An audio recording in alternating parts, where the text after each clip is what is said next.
Marthoma ശ്ലീഹായുടെ ഓർമ്മദിനമായ July 3 പൊതു അവധിയായി പ്രഖ്യാപിക്കണമെന്ന് പാലാ രൂപത SMYM അർദ്ധവാർഷിക സെനറ്റ് സമ്മേളനം ആവശ്യപ്പെട്ടു.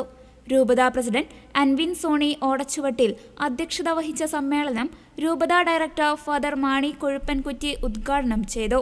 രൂപതാ general secretary Robin Thannimala, joint director sister Naveena CMC, Kadaplamattam പള്ളി വികാരി father Joseph Mulanjanal, forane director father Joseph Thevarparambil, Joel Joseph, Sona Mathew, Bilna Sibi, Joseph Thomas എന്നിവർ പ്രസംഗിച്ചു. ഭാരതത്തിന്റെ അപ്പസ്തോലനും കേരളത്തിൽ ക്രിസ്തുമതത്തിന് തുടക്കം കുറിച്ച മാർത്തോമാ ശ്ലീഹായുടെ മരണത്തിരുനാളാണ് ജൂലൈ 3. തോമാ ശ്ലീഹായുടെ മരണത്തിരുനാളിനെ സുറിയാനി ഭാഷയിൽ ദുക്രാന എന്നാണ് പറയുന്നത്. AD 52 തോമാ ശ്ലീഹ കൊടുങ്ങല്ലൂരിൽ കപ്പലിൽ ഇറങ്ങുന്നത്. അതുവരെ ക്രിസ്തുവിനെ കുറിച്ച് അറിയാതിരുന്ന കേരളക്കര ക്രിസ്തുവിനെ അറിഞ്ഞതും മാമോദിസ സ്വീകരിച്ച് നസ്രാണികളായതും. ഇങ്ങനെയാണ് മാർത്തോമാ ക്രിസ്ത്യാനികൾ കേരളത്തിൽ ഉണ്ടായത്.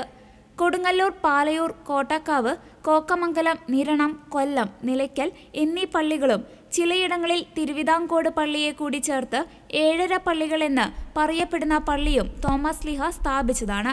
AD 72 മൈലാപ്പൂർ ചിന്നമലയിൽ വെച്ച് തോമാ ശ്ലീഹ രക്തസാക്ഷിത്വം വരിച്ചു.